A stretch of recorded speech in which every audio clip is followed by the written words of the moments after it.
Assalamualaikum warahmatullahi wabarakatuh. Salam sejahtera buat kita semua.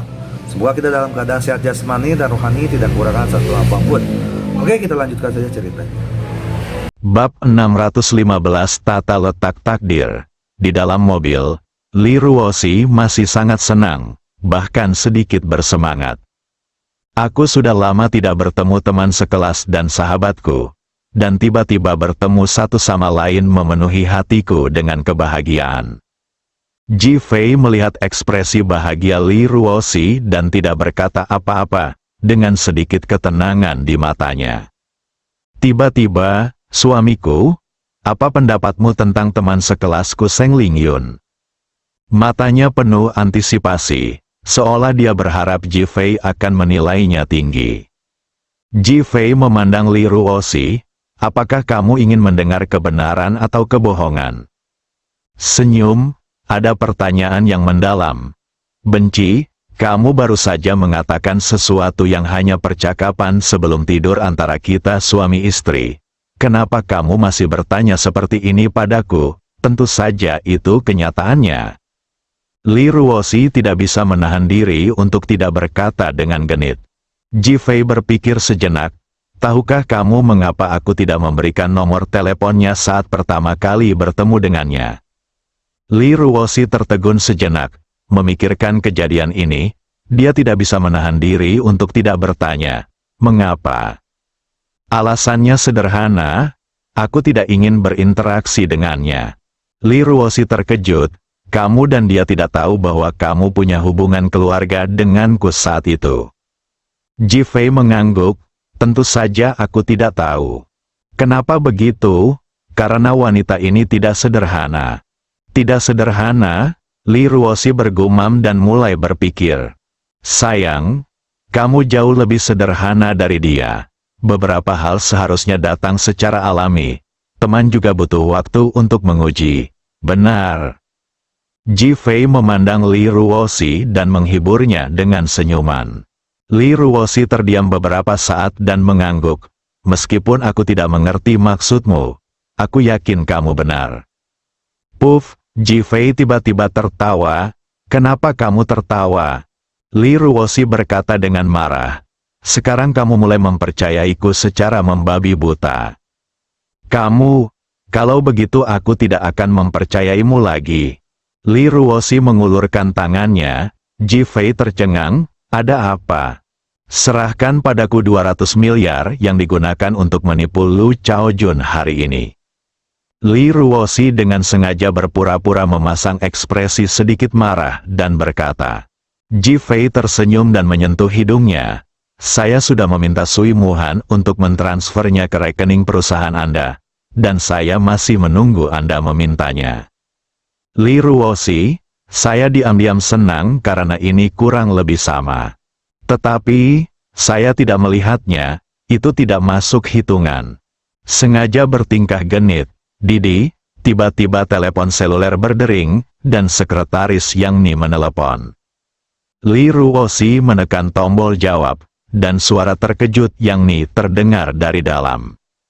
Direktur Li, perusahaan kita tiba-tiba menerima 211,1 miliar hari ini, saya ingin tahu dari mana asalnya. Berdengung, Li Ruosi merasakan kepalanya berdengung, banyak sekali. Fraksinya lebih banyak dari kebanyakan perusahaan.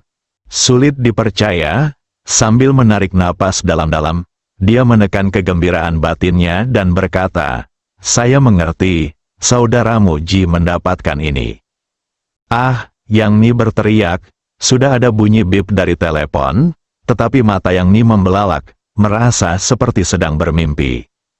Ini lebih dari 200 miliar, bagaimana Anda mendapatkannya? Lewat sini, sayang.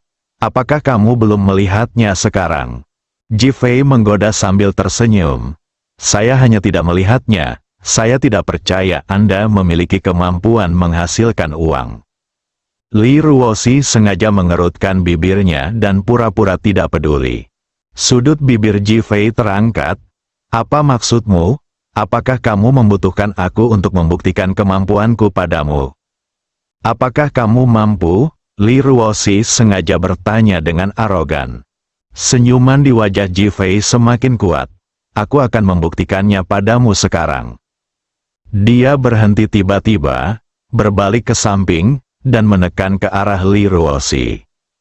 Ah, Li Ruoxi sangat ketakutan hingga dia berteriak dan bersembunyi. Ji Fei tiba-tiba meraih bahunya.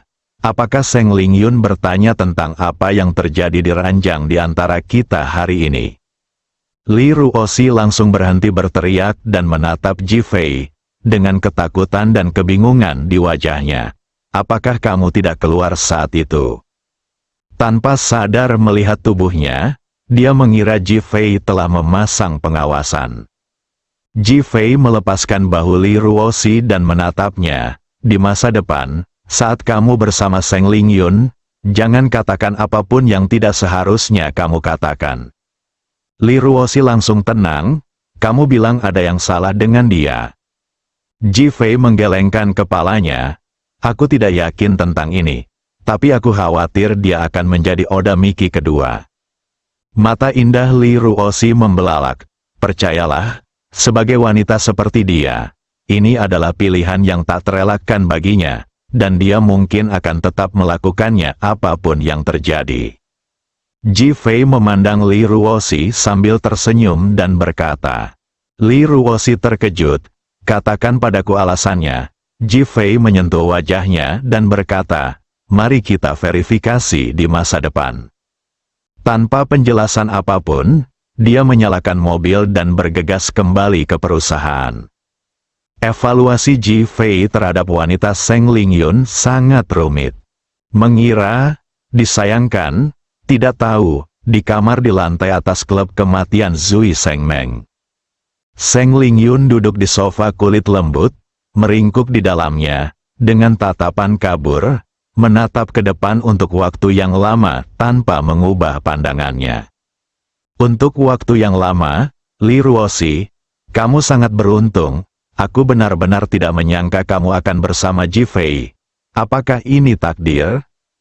Saat itu, ponselnya tiba-tiba berdering. Ketika saya melihat telepon, saya segera menjawabnya. Suara manis seorang wanita datang dari dalam, tapi Seng Lingyun duduk tegak. Mama, apakah kamu pernah bertemu Ji Fei?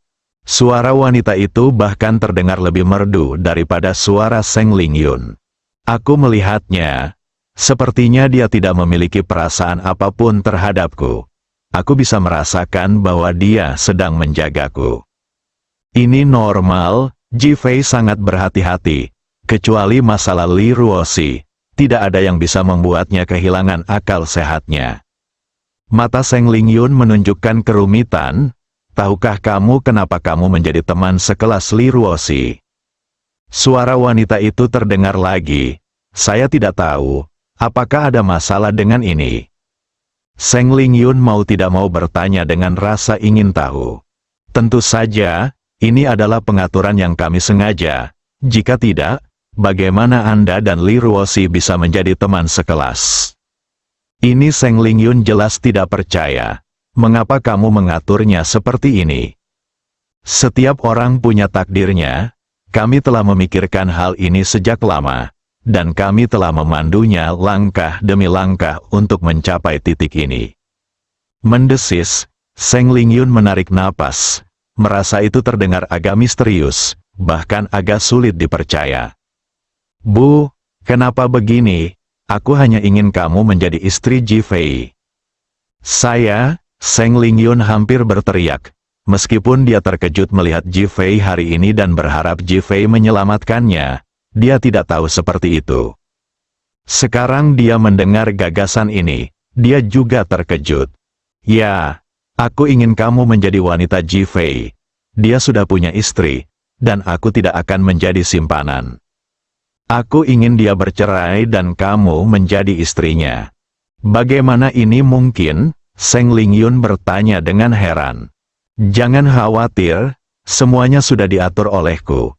Kamu hanya perlu melakukan apa yang seharusnya kamu lakukan. Bu, menurutku, Dudu, ada suara hang up di ujung telepon yang lain. Seng Lingyun tiba-tiba merasa sedikit terkejut dan terkejut. Idenya tadi sangat berani. Pada saat ini, dia tiba-tiba menemukan bahwa ide ini seperti benih, dan mulai berakar di hatinya, dan dia menjadi lebih tertarik pada Ji Fei. Terutama ketika aku memikirkan Li Ruoxi yang mengatakan bahwa Ji Fei belum menyentuhnya sampai sekarang, apakah itu berarti? Bab 616, jadi bagaimana jika kematianku tidak sia-sia? Mata Seng Lingyun dipenuhi secercah harapan, bahkan semacam keinginan. Li Ruoxi, kenapa kamu memiliki pria yang begitu baik? Apakah ini pengaturan yang disengaja agar kita menjadi teman sekelas dan sahabat? Apakah kita juga akan menggelar drama berdarah tentang sahabat yang merebut laki-laki? Dia tidak tahu bahwa nasib mereka telah direncanakan lebih dari 10 tahun yang lalu.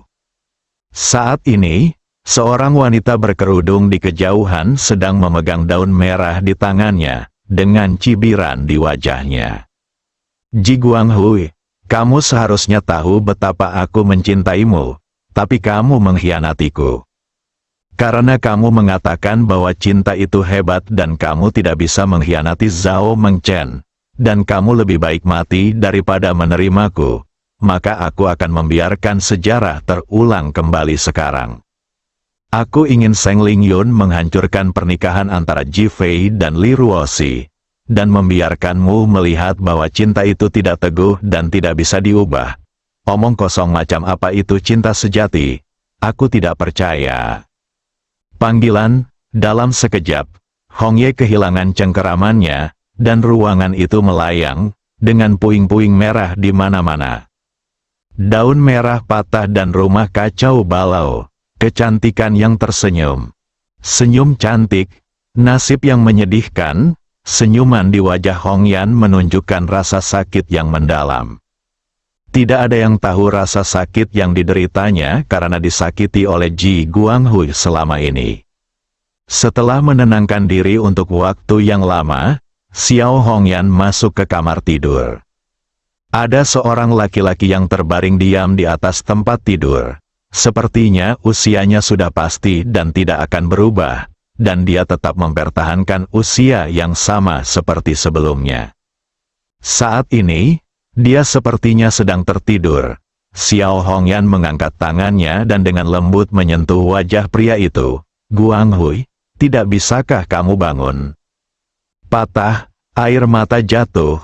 Kebencian terhadap Ji Guanghui lenyap seketika dan berubah menjadi air mata kasih sayang yang tak terhitung jumlahnya. Pria yang terbaring di tempat tidur adalah Ji Guanghui. Dia belum mati, tapi dia tidak sadarkan diri dan tidak bangun. Xiao Hongyan dengan lembut menekankan tangannya ke tubuh Ji Guanghui untuk membantunya mengedarkan meridian dan darahnya guna memastikan kesehatannya. Akhirnya dia berbaring dengan tenang di samping Ji Guanghui, seolah berbaring dengan batu. Tidak ada cinta, ada kebencian, tapi aku tidak bisa membencinya. Villa keluarga Zhou. Zhou Zijian baru saja selesai melaporkan urusan Kia ke Zhou Tianfang. Hahaha, aku tidak menyangka keluarga Lu menjadi gila sekarang. Mereka sebenarnya menggunakan peristiwa fiktif yang mungkin terjadi sebagai rezeki spiritual mereka. Zhou Tian tertawa, Zhou Zijian tertawa bersamanya. Namun, dia tertawa terkekeh-kekeh di dalam hati. Baru saja, dengan bantuan Qiyuan, dia bekerja keras pada Kia, dan kemungkinan besar Kia akan mengandung anaknya. Meskipun Kia merasa terhina dan bahkan enggan dengan masalah ini, di bawah paksaan dan bujukan Zhou Zijian, serta godaan keselamatan orang tuanya, dia akhirnya menyerah. Sekarang, Zhou Tianfang jelas sangat tertarik dengan masalah ini, jadi Kia pasti aman. Zijian, mohon perhatikan masalah ini adalah kesempatan bagus bagi kita untuk mengendalikan keluarga Lu melalui Kia. Kata Zhou Tianfang, Tuan Zhou, pertanyaannya adalah bagaimana cara mengendalikan keluarga Lu melalui Kia. Zhou Zijian sengaja berpura-pura bingung. Saat Kia melahirkan anak itu, kami membawanya pergi. Menurutmu apa yang akan terjadi pada keluarga Lu? Mendesis, Zhou Zijian menarik napas. Dia tidak menyangka Zhou Tianfang memiliki pengaturan yang begitu kejam. Dia segera tersenyum dan mengacungkan jempol. Tuan Zhou bijaksana dan perkasa. Zhou Tianfang tersenyum dan tidak banyak bicara. Dia hanya tersenyum dan melambaikan tangannya. Zijian, kamu bisa melakukan ini. Setelah Zhou Zijian mendengar ini, dia sangat gembira hingga dia hampir berteriak. Zhou Tianfang sebenarnya memintanya untuk mengkhianati keluarga Lu dan membuat Kia mengandung anaknya. Ini gila, itu adalah anugerah. Kegelisahan yang masih ada di hatiku hilang dalam sekejap. Zhou Tianfang mengira Zhou Zijian terkejut dengan pengaturannya, dan berkata sambil tersenyum, bekerja keras. Ketika kamu memiliki anak dan kamu lebih besar, saya akan memberimu beberapa pekerjaan yang lebih penting. Meskipun Zhou Zijian tidak tahu apa pekerjaannya, dia segera mengangguk, jangan khawatir, Tuan Zhou, saya tidak akan mengecewakan Anda. Zhou Tianfang mengangguk. Pergi, Zhou Zijian mengangguk dan hendak keluar ketika tiba-tiba terdengar suara ketukan di pintu.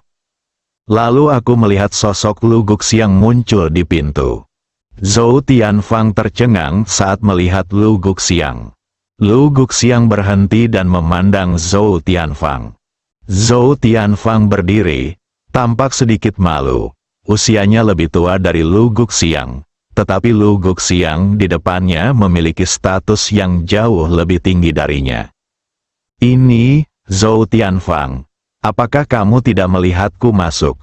Lu Guxiang bertanya dengan marah dengan wajah tidak senang. Zhou Tianfang menarik napas dalam-dalam, menekan amarah di hatinya, berjalan cepat, dan membungkuk kepada Lu Guxiang. Halo, Penatua Lu, patah. Lu Guxiang mengangkat tangannya dan menamparnya. Garing, kejam, mulut Zhou Tianfang langsung berlumuran darah, dan wajahnya menunjukkan kemarahan, tetapi dia tidak berani berbicara. Faktanya, ketika Lu Guxiang menyerangnya barusan, dia bisa mengelak atau bahkan memblokirnya, tapi dia tidak bisa, apalagi tidak berani. Karena dia adalah salah satu dari 12 tetua Sekte Merah dan memegang posisi otoritas yang tinggi. Dia mengelola perusahaan-perusahaan Hongmen dan bertanggung jawab atas kekuatan ekonomi Hongmen. Bahkan uang keluarga Zhou mereka harus berada di bawah kendalinya. Zhou Zijian sangat marah saat melihat Zhou Tianfang dipukuli. Mengapa kamu patah? Zhou Tianfang menamparkan Zhou Zijian dan menerbangkannya, gulungan. Wow, pintu kamar langsung ditutup oleh aliran udara dari tangan Zhou Tianfang. Ada 2 orang yang tersisa di ruangan itu, berdebar.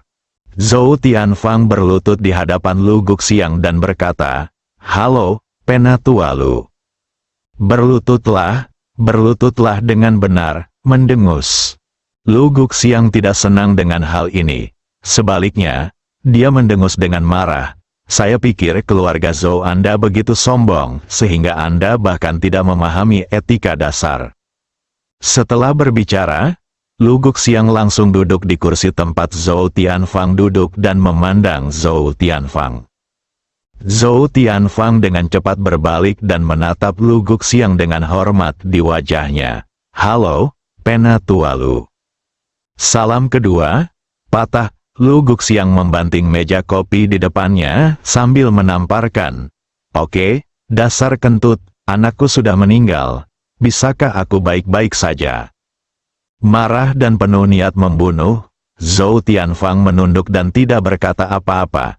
Menatap Lu Guxiang dari sudut matanya, menjaga ekspresi hormat di wajahnya. Bagaimana kamu ingin bertanggung jawab atas kematian anakku? Lu Guxiang bertanya dengan marah.